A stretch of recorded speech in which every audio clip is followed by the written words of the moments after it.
Ya. Entonces, hemos visto algunos conceptos como que clave de forma previa en la sesión 1, donde Gabriela estuvo explicando eh, como que conceptos súper básicos que tal vez habían escuchado, pero que no tenían tal vez un poco claro, porque son conceptos que siempre, con los que siempre supuestamente estamos familiarizados, pero a veces no son tan precisos, ¿no? Entonces, al hablar de enfoque de género, vamos a recordar qué cosa es el género y por qué, de acá también van a sacar sus conclusiones de qué tan acertado es hablar o no de ideología de género, que es algo que se utiliza como una especie de insulto o mecanismo reactivo ante el género. Entonces, algo que hay que tener en cuenta, primero, es que el género es una construcción social, se refiere a las expectativas, roles, comportamientos y características que se atribuyen socialmente a las personas en función de su identidad de género, ¿no? De su identidad como mujer, como hombre, que es lo que socialmente ya se ha vinculado por el sexo, qué tipo de tareas, papeles debemos cumplir, ¿no?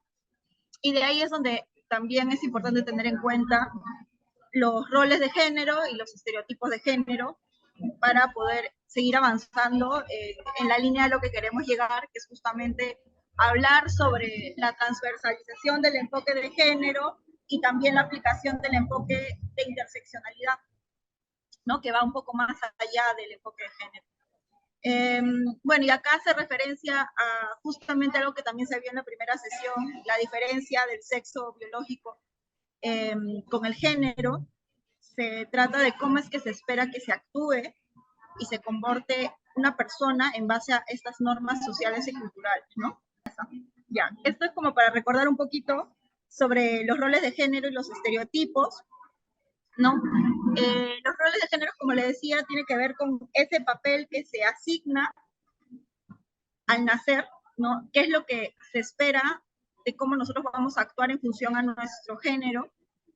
Y también tiene que ver con la creencia de que la sociedad se divide entre hombres y mujeres. Y bueno, eso tiene un respaldo que ahora vamos a ver qué es lo que se encuentra detrás de todo esto. Pero entre los roles y estereotipos de género hay una relación, hay un vínculo. En el caso de los estereotipos son más específicos, son características, atributos específicos relacionados a un rol, ¿no? De las mujeres, varones y diversidades. Por ejemplo, los hombres se describen como competitivos, autónomos, independientes, fuertes, asociados al espacio público, mientras que las mujeres son cooperadoras, son delicadas, son tiernas, ¿no? Pueden llorar, los hombres no, porque se asocia con debilidad. La clásica cuando eres una niña, ¿no? Y ese tipo de cosas. Y acá hay una diferencia que quería resaltar, que es los roles de género se refieren a las expectativas sociales sobre cómo deben comportarse las personas en función de su género, mientras que los estereotipos son creencias simplificadas sobre las características y habilidades de hombres y mujeres. Porque a veces se cree que es lo mismo, ¿no? Y no necesariamente lo tenemos muy claro. Entonces, eso quería como, que ya lo hemos visto eso en la primera sesión, pero para recordar de alguna forma. Y acá también hay otros conceptos que hay que tener en cuenta al hablar del enfoque de género, porque el enfoque de género va a entrar a tallar justamente de forma disruptiva al estatus, entonces para que se mueve detrás, ¿no? Entonces, el patriarcado es el sistema político, económico, religioso y social que está basado en la creencia de que los hombres deben estar por encima de las mujeres, en todo nivel, ¿no? Se privilegian las características y roles asociados con la masculinidad. Y esto tiene pues larga data. Entonces, hay una serie de manifestaciones del patriarcado que ustedes deben haberlo visto en diferentes escenarios. Aquí hay algunos ejemplos, ¿no? Por ejemplo, la brecha salarial de género, las divisiones de labores de cuidado, la violencia de género, la falta de representación política y en cargos directivos, las normas de género restrictivas. Entonces son simplemente manifestaciones del sistema, ¿no? Al que nos estamos haciendo referencia. Y por otra parte también está este concepto del machismo, que mucho se habla de machismo, ¿no? Pero qué cosa es y cómo se relaciona con el patriarcado. El machismo se refiere a la actitud o el discurso que se tiene con relación a esa superioridad que los hombres tienen sobre las mujeres, ¿no? Hay un machismo clásico que le dicen es más notorio o más evidente, pero conforme ha pasado los años y se han logrado ciertos derechos, ciertos reconocimientos y también de forma tan explícita el hecho de que necesitamos igualdad en la sociedad, entonces ya no es tan fácil expresar o manifestar el machismo de forma tan evidente, entonces nos movemos hacia los micromachismos o el neomachismo que de alguna forma trata de justificar las diferencias que existen, ¿no? Es como cuando se señala por qué no hay tantas mujeres estudiando ingeniería industrial o alguna de las ingenierías, ¿no? Si las puertas están abiertas para todos. El hecho de que las mujeres no estudien o sea, que no hay un porcentaje tan elevado como en el caso de los hombres, es por una situación que corresponde a su falta de capacidad, que es un tema asociado con los números, las ciencias, y bueno, las mujeres no. Entonces ahí, de alguna forma, está tratando de justificar algo que no se puede negar, pero no es tan, es un poco más sutil, ¿no? No es tan directo como en el machismo clásico. Entonces, esto ha ido como que mutando, se manifiesta de diferentes formas y también responde a un aspecto cultural en cada sociedad. Entonces, el machismo se centra principalmente en actitudes y comportamientos individuales, ¿no? Esto siempre hay que tener en cuenta que son individuales y, bueno, pueden manifestarse a nivel cultural y social a través de diferentes prácticas, ¿no? Las manifestaciones, la misoginia, la creencia en roles de género rígidos, la justificación de la dominación masculina, y aquí hay una frase, manifestación o una herramienta del patriarcado, pero el patriarcado es el marco más amplio en el que se perpetúan las desigualdades de género. El machismo es como la herramienta que utiliza el patriarcado para poder perpetuarse, ¿no? Y no tan solo en hombres, sino, o sea, a veces tal vez la creencia es que solamente los hombres preservan o perpetúan el machismo, pero no es así. En realidad todos tenemos de alguna forma un chip que está ahí, tal vez más grande o más pequeño, porque la sociedad nos normaliza ese tipo de estereotipos, ¿no? De roles, y poco a poco las personas conforme van creciendo se cuestionan mucho, ¿no? Por eso se habla de la deconstrucción de las personas, porque hay tantos aspectos de nuestra vida que damos por normalizada, incluyendo el machismo, que cuesta bastante al interactuar ya con diferentes situaciones de discriminación o en la que se hace pues un uso notorio del género para que nos damos cuenta, ¿no?, de esta situación tan evidente. Bueno, ya, como les decía, en respuesta al sistema del patriarcado y al machismo, que es una de sus herramientas, la herramienta más poderosa, existe el feminismo como respuesta, que tiene como finalidad conseguir la igualdad tan idealista entre hombres y mujeres, ¿no? El objetivo es que pueda acabarse este tipo de desigualdad y que con eso ya desaparezca, ¿no? Pero vemos que en la realidad está muy lejos de concretarse. Entonces, hay toda una serie de movimiento histórico desde el siglo XIX, no sé si habrán escuchado a las sufragistas, que son como que los primeros derechos que son perseguidos por ese tipo de activistas, y era tan evidente en ese momento, pues, como que empezar por algo tan básico como el derecho al voto, que, porque las mujeres en ese tiempo no podían ni siquiera tener derechos sobre sus hijos, ni, bueno, ustedes ya saben, ¿no?, por un tema de historia, no podían trabajar, no podían estudiar, no podían votar. Entonces, hay una serie de movimientos históricos, ¿no? La primera ola del feminismo, que justamente estaba liderada por este grupo rebelde, el más fuerte, que justamente tenía como principal objetivo el obtener derechos legales básicos, como el derecho al voto y la propiedad. La segunda ola, que ya surgió en la década de los 60, amplió ese enfoque por abordar desigualdades sociales, económicas y políticas más amplias, ¿no? Y ahí ya empieza a tener forma el término de género. Y la tercera ola, incluso se discute si estamos en la tercera ola o si ya hay una cuarta ola del feminismo, pero la tercera ola surgió en los 90 y se caracteriza por un enfoque en la diversidad de experiencias de las mujeres y la interseccionalidad.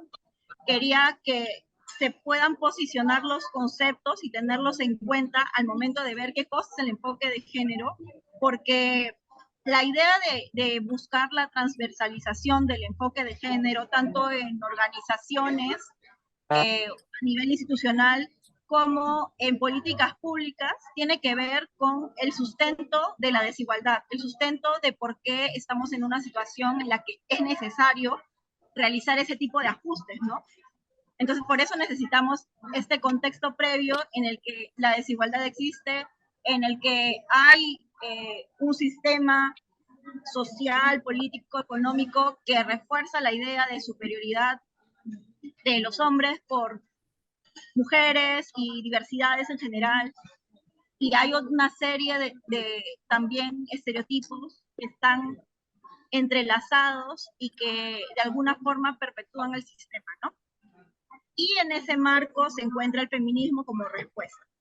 Entonces, vamos a ver qué cosa es el enfoque de género. Entonces, el enfoque de género es una herramienta. Es una herramienta que nos permite, no sé si habrán escuchado de esta frase de ponte las gafas moradas. Es una frase que se utiliza normalmente para hacer alusión a justamente el enfoque de género, que es como una herramienta, un instrumento. Las gafas serían ese instrumento que te permiten ver cómo es la realidad, ¿no? Es un poco también uso de la empatía con relación a cómo es que esas desigualdades en la práctica nos hacen vivir diferentes escenarios, diferentes situaciones. Pero recordando que detrás de esas diferencias o de ese sistema de creencias hay pues una creencia más profunda de que existe una o debería perpetuarse una dominación por parte de los hombres respecto a las mujeres y diversidades.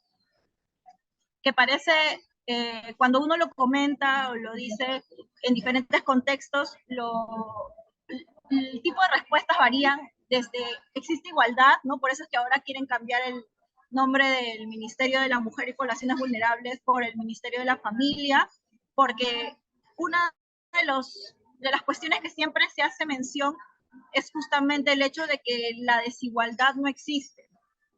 Y con eso también tenemos la postura legalista, ¿no? De que en la norma inclusive tenemos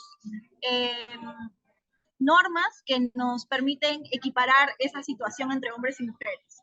O ante la ley todos somos iguales, ¿no? Ese tipo de, a ver, hay personas que están, vean, ese tipo de sustentos, pretextos, que en realidad son pretextos, para poder negar la existencia del patriarcado, del machismo y demás. Entonces el enfoque de género es una herramienta de análisis que nos permite observar esa realidad, ¿no? Pero poniendo, ¿por qué es de género? Porque ponemos especial énfasis en las relaciones de poder, en todas esas características, por ejemplo, los estereotipos, los roles de género, cómo es que el papel que la sociedad en teoría nos ha asignado, por ejemplo, el básico rol de la mujer que tiene que realizar las labores de cuidado, lo que antes se denominaba, o que en muchos casos se sigue denominando tareas domésticas, ¿no? Porque es que la doble jornada o ese trabajo extra que tiene la mujer nunca se ha visto visibilizado, ¿no? Y justamente el enfoque de género permite ver esos aspectos que en primera instancia no se verían, ¿no? El hecho de que la mujer, por ejemplo, en la mayoría de los casos, y no en todos, no, no tenga corresponsabilidad con el otro tutor de sus hijos, sino que asuma la totalidad de las labores de cuidado, inclusive cuidando al esposo, por ejemplo. Y que eso no se visibilice, ¿por qué? Porque existe un rol de género que asume y señala que más bien la mujer debe cumplir ese rol. Y si no lo cumple, ¿qué pasa? Es sancionada, ¿no? Por la sociedad, es criticada, es funada, como digamos en redes. Porque socialmente ya se ha atribuido ese rol. Entonces, ese es el tipo de aspectos que se pueden ver con estas gafas moradas, ¿no? Con ese enfoque de género. Y es algo importante tener en cuenta en diferentes contextos, ¿no? Por un lado, el tema de el enfoque de género en las organizaciones, en las instituciones. Por ejemplo, si ustedes han trabajado en alguna institución pública o privada, han podido notar tal vez que hay política de género, hay reglamento interno que considera ciertos aspectos que son diferenciales para el caso de la mujer que del hombre. No he visto organizaciones que tengan pues una política de género y diversidades, pero es más o menos a lo que se apunta posteriormente, ¿no? Pero la idea es que justamente se puedan reconocer que hay necesidad de adoptar ciertas acciones, ciertas herramientas para poder equiparar, y por eso es que también es importante tener en cuenta el concepto de igualdad de género y la diferencia con la equidad de género. No sé si está por acá, pero bueno, ahorita se los comento. Entonces, el enfoque de género considera la posición de partida en la que se encuentran tanto los hombres como las mujeres, ¿no? Analiza las necesidades prácticas y las obligaciones relacionadas con la vida cotidiana y la posición social de mujeres y hombres que pudieran dificultar el acceso y aprovechamiento de la línea de intervención. ¿Esto a qué se refiere? Por ejemplo, si bien es cierto, mujeres y hombres tenemos las mismas oportunidades frente a la ley, ¿no? La realidad es que cuando una mujer se embaraza y cuando decide tener un hijo y pasa todos estos meses en gestación, hay un porcentaje ya que ha salido en un último estudio que justo creo que Gaby lo comentó en la última sesión, o la primera, no recuerdo, que hay una gran ventaja entre la posición de profesional que las mujeres al pasar por esta situación de la decisión de ser madre, ¿no? Una situación que es un hecho diferencial, ¿no? Que pone en gran desventaja a la mujer. Pero no tan solo el hecho de ser madre, sino diferentes situaciones como las que señalaba, ¿no? El tema de los labores de cuidado, el hecho de que se hable de un trabajo no remunerado y que sea considerado siempre como, para el caso del hombre, el rol, no el de que asuma la responsabilidad como tutor, como padre, sino que ayude a la mujer. Y eso se traduce en que también horas de productividad, porque mientras más horas se dedica a las labores de cuidado, que no está produciendo un efectivo, digamos, de dinero, un cash, porque no se les está remunerando por esas horas, sí es en repercusión, digamos, para el beneficio que tiene la contraparte, hay un aprovechamiento, ¿no? De esas horas que repercuten en su profesional. Entonces, esas cosas, esos aspectos, por ejemplo, en el ámbito laboral, no se ven, porque siempre se ha trabajado como si fuese un aspecto privado, ¿no? A tener en cuenta. Es como cuando hay violencia de género y hay violencia psicológica, violencia física, inclusive. Esos aspectos, ¿qué suelen decir? Se trata en la casa, esos son aspectos de pareja, o ese tipo de comentarios que lamentablemente siguen produciéndose hasta la fecha y que tienen que ver con la cosa privada, ¿no? Porque ese aspecto sigue siendo privado. Entonces, el enfoque de género nos permite visibilizar esos aspectos, considerarlos y tenerlos en cuenta para poder realizar ciertos ajustes en el ámbito laboral, en el ámbito profesional, y por eso es importante. Entonces, vamos a ver si avanza esto. Bueno, acá un poco de lo que les hablaba, ¿no? La importancia del enfoque de género va a apuntar en primer lugar a visibilizar desigualdades invisibles, ¿no? Porque son aspectos que usualmente se ven cada uno en el ámbito privado, no se visibilizan. Cuando hay algún tipo de atentado en la calle o acoso callejero o algo que ya se sale de control, la gente no interviene precisamente por esta idea, ¿no? De que es algo que no me corresponde, es algo en lo que yo no me debo involucrar, no es un aspecto público. Y de esa misma forma pasa en diferentes ámbitos, ¿no? Entonces, ese enfoque de género nos permite hacer visible lo invisible. Promueve la equidad y la inclusión. Acá hay una diferencia entre igualdad y equidad que les decía. Igualdad tiene que ver con el derecho que todos tenemos de acceder a algo, ¿no?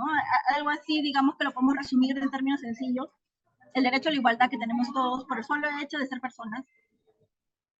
Pero el derecho o la equidad, digamos, que se condice con este derecho, es justamente la adopción de ajustes razonables o determinadas medidas para poder estar en el mismo nivel. Es como, no tengo la imagen aquí, sería bueno haberla puesto. Es como cuando tienen a una persona bajita y a una persona alta para ver un concierto y a ambos en igualdad les doy un banquito. Les doy un banquito y la persona alta va a ver mucho más arriba y la persona chiquita, va a seguir sin ver porque es un banco chiquito. Entonces, esa igualdad en dar el banco chiquito no es efectiva para las dos personas. Sigue habiendo diferencias, ¿verdad? Entonces, la igualdad tiene ese tipo de limitaciones. Si bien es cierto, todos merecemos las mismas oportunidades, entonces, independientemente de lo que consideremos como igualdad, cuando hablamos de igualdad frente a equidad, ese es el ejemplo más sencillo, ¿no?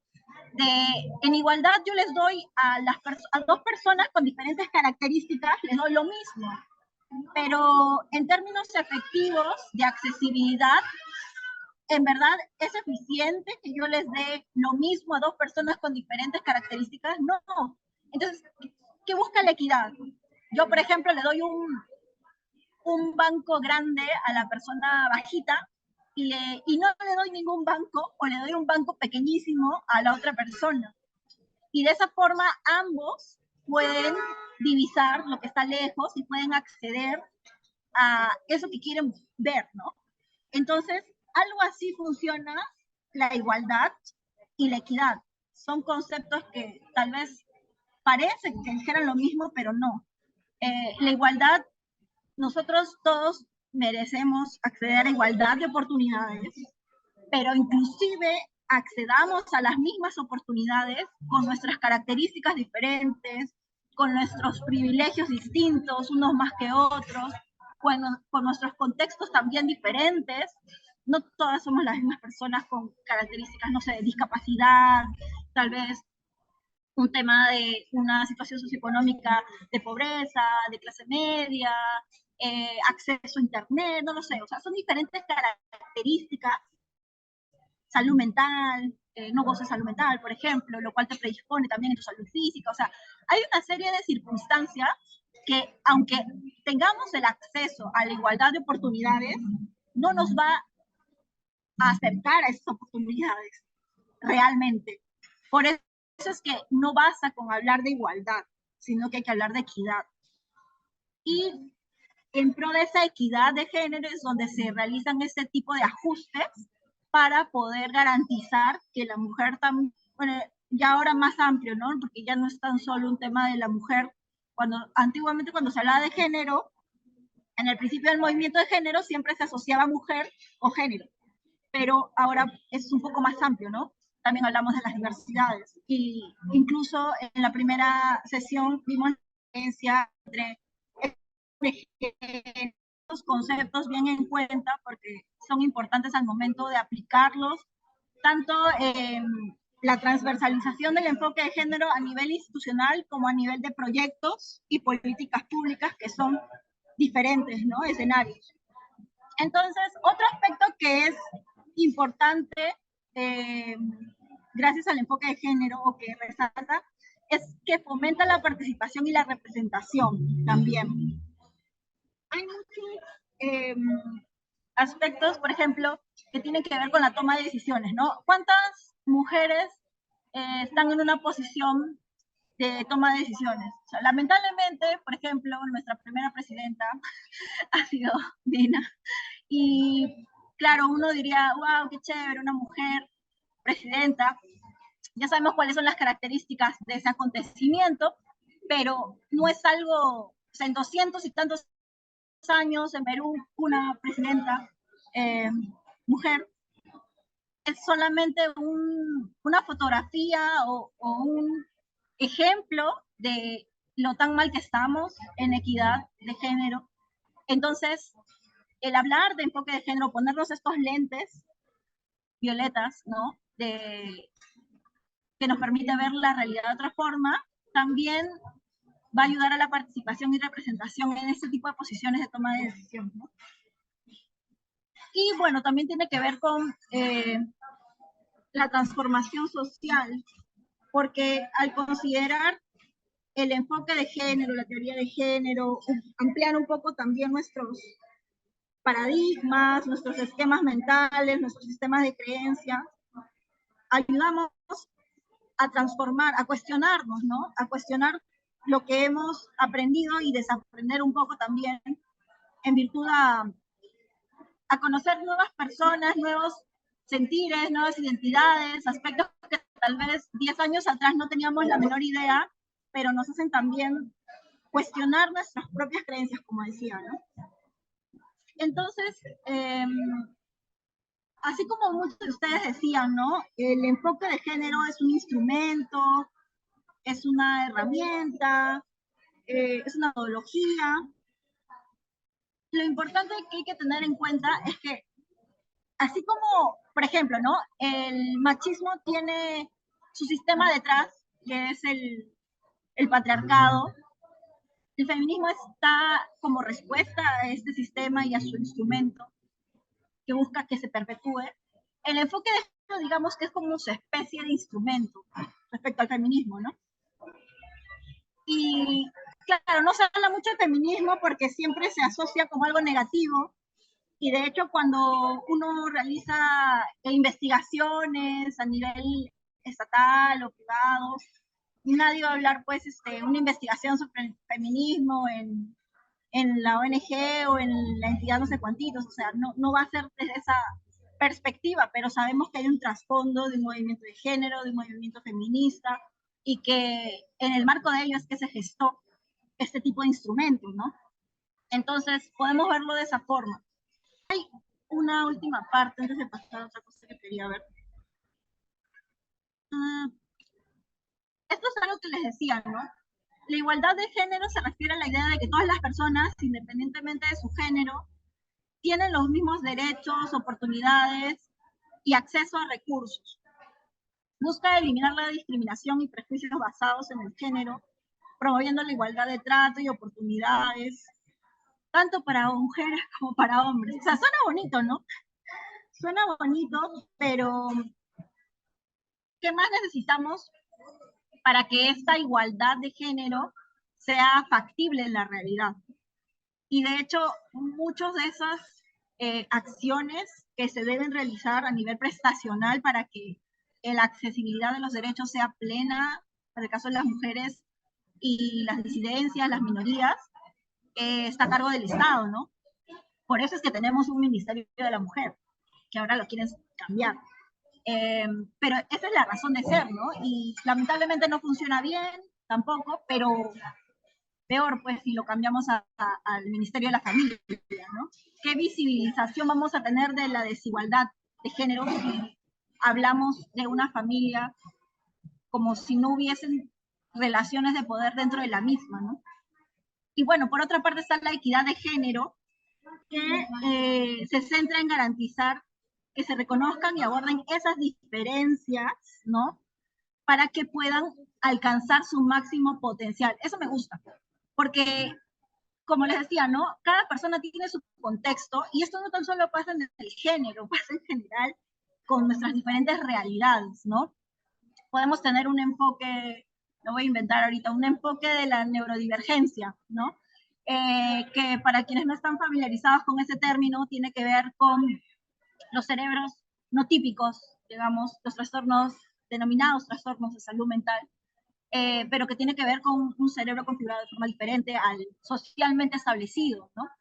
Entonces, si yo tengo en cuenta esa realidad que es distinta en cada persona, que no es lo mismo hablar de personas autistas o personas con trastorno límite de la personalidad o X trastornos o síndrome de Down, entre otras neurodivergencias, con una persona neurotípica que tiene otro tipo de realidades y que encima tiene situaciones contextuales como pertenecer pues a un estatus socioeconómico de baja pobreza, y a eso le aumentamos ser mujer, y a eso le aumentamos, no sé, ser bisexual, y una serie de circunstancias, ¿no? Que van aumentando la vulnerabilidad. Entonces, ¿cómo yo podría, como Estado, y en particular como Estado, cómo yo podría generar de que estas personas puedan alcanzar su máximo potencial con todos esos tipos de dificultades que tienen, ¿no? Y claro, ahí viene también un debate de, ay, qué paternalistas, por qué tendrían que dárselo todo a estas personas, ¿no? En algún momento he escuchado ese tipo de debate, pero en realidad, no sé si habrán escuchado también esto de la herencia, ¿no? ¿Por qué existe la herencia? Hay personas que siguen como que aumentando su capital, mientras que otras personas vienen, bueno, ese es otro debate.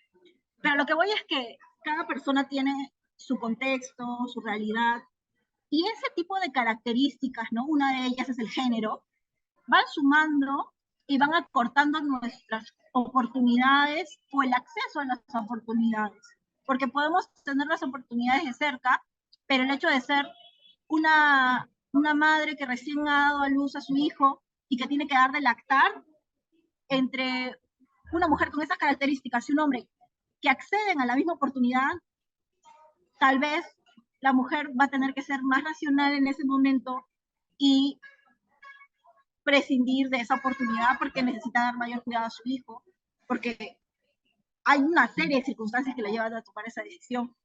Entonces, y ahí tendría que haber unas medidas, ¿no? Por ejemplo, en los centros de trabajo debería haber un lactario, debería haber un espacio acondicionado, una guardería, o sea, hay una serie de medidas que se podrían tomar para poder facilitar el hecho de que una mujer que está en periodo de lactancia, ¿no? Con su bebé, pueda trabajar tranquilamente y a la vez tener la tranquilidad de que su hijo está bien, ¿no? Entonces, claro, es un poco utópico y de hecho hay normas, la obligatoriedad de lactar y todo lo demás, pero en la práctica, ¿cómo funciona eso? ¿En verdad es efectivo? ¿No lo es? Entonces, esta herramienta, el enfoque de género, nos permite cuestionarnos cómo están las cosas en la realidad y decir, ¿no? Ok, ¿realmente existe la igualdad? ¿Ya realmente hay factores que nos enfrentan a esta desigualdad o no? ¿Cómo es? Entonces, es importante que tengamos estos aspectos claros para lo que viene la siguiente sesión, que es justo la transversalización del enfoque de género, que ya es un poco más eh, práctico, de alguna forma, porque vamos a ver cómo en qué aspectos podemos concretar de lo que estamos hablando, o sea, cómo podemos transformar esos aspectos que ya identificamos a través del enfoque de género que no promueven la equidad. ¿Y por qué hablaba también de diferentes circunstancias, situaciones, características? ¿No? Por ejemplo, el tema de la discapacidad, del estatus socioeconómico, de la salud, de la neurodiversidad, neurodivergencia, porque posteriormente en el enfoque de interseccionalidad vamos a poder ver cómo es que todos esos aspectos o todos los enfoques, esos enfoques cruzan y es posible advertir cómo esas características condicionan el acceso a oportunidades. Entonces, ya vamos a ver esto solamente para terminar los últimos minutos que nos quedan. También es un aspecto importante a tener en cuenta en el enfoque de género en general y creo que es algo valioso. En el Centro Legal Comunitario les cuento siempre recibimos, o uno de los casos más comunes que recibimos, tiene que ver con todo toda esta etapa que sufren las personas cuando están atravesando una separación, sobre todo las mujeres que tienen eh, este contacto con la violencia, no necesariamente una violencia física, sino una violencia psicológica, una violencia económica. Y es un poco difícil a veces poder entrar en contacto con lo que significa la violencia más allá de un golpe, ¿no? Normalmente creo que hemos interiorizado tanto la violencia con asociarla con el golpe o al aceptar violencia psicológica y pensar que no es tan grave comparada a la violencia física, no, estoy bien, no es nada grave, no me ha golpeado, no me ha pegado mi pareja. Y el ciclo de violencia no tan solo se da de mujer y hombre, ¿no? Se da con independencia del género, pero obviamente existe una mayor eh, situación preponderante porque hablamos de violencia por género, ¿no? En el caso del feminicidio creo que es mucho más evidente porque la razón de el ataque en función al género. O cuando hay estos crímenes de odio, por ejemplo, ahí hay un elemento diferenciador, ¿no? No es la persona, no es que quieras hacerle daño físico a una persona en concreto, sino que es en función a su orientación sexual o a su identidad de género, eh, porque lo vieron de determinada forma y el machismo está tan presente que ver a una persona o ver a un hombre no cumpliendo con esa expectativa del rol de género o no cumpliendo con una identidad de género asignada al sexo, puede ser muy interpelador para muchas personas que no ven las cosas más allá de blanco y negro. Entonces, ahí es mucho más evidente, creo yo, el tema de que no se ataca a la persona por la persona, sino por sus características que tienen que ver al género. Entonces, cuando hablamos de violencia, hay varios tipos de violencia, ¿no? De repente no la tienen muy internalizada, entonces se las voy a recordar un poco. Violencia física, que es la más se hace, no hay mucho que explicar, ¿no? No hay mucho que pensar, es algo evidente ante nuestros ojos. Por eso acá nosotros hablábamos en este que hemos preparado para poder repartir un poco información con relación a estos casos tan frecuentes. Eh, la violencia de género no solo es un golpe, ¿no?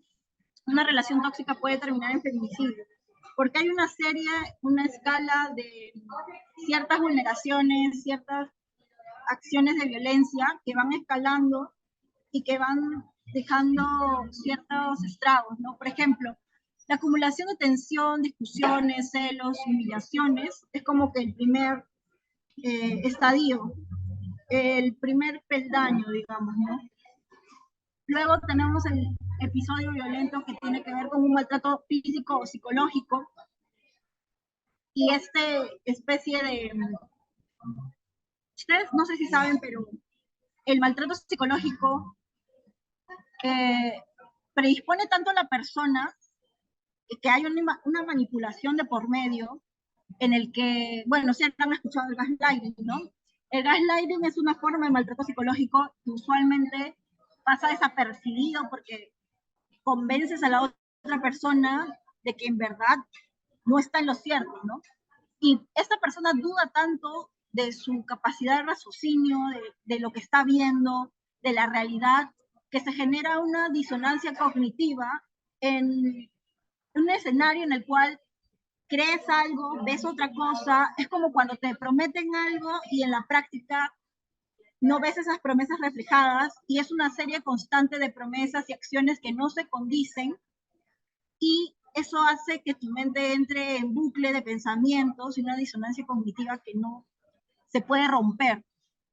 De la misma forma en el caso del maltrato psicológico, ¿por qué es tan difícil salir de ahí a diferencia del maltrato físico, ¿no? Como dicen, el maltrato físico ya es evidente, si ya te pegó, denuncia y adiós, ¿no? Pero en el caso del maltrato psicológico, esa especie de manipulación o la ausencia de ver las cosas conforme son, hace que la víctima, no vamos a utilizar el término víctima, pero creo que así se puede entender, hace que la víctima pueda estar ahí a pesar de que ya es un ambiente nocivo, ¿no? Y necesita estar ahí. Entonces, eso también tiene que ver, tal vez un poco más alejado a lo que es propiamente el enfoque de género como teoría, pero sí nos hace reflexionar mucho con relación a lo que nosotros tratamos de transmitir a los demás cuando una persona está pasando por ese tipo de momentos, ¿no? En el que, no sé si habrán escuchado el clásico amiga te cuenta, ¿por qué no lo dejas? ¿Por qué no denuncias? Que es también una situación muy, muy común, ¿no? Que las mujeres o las personas que están pasando por esta situación no desean proceder con la denuncia y a veces se denuncian entre ellos, ambas partes, y no, al final retiran los cargos y ya es muy tarde porque hay situaciones en las que ya no hay vuelta atrás y se da justamente este tipo de situaciones, ¿no?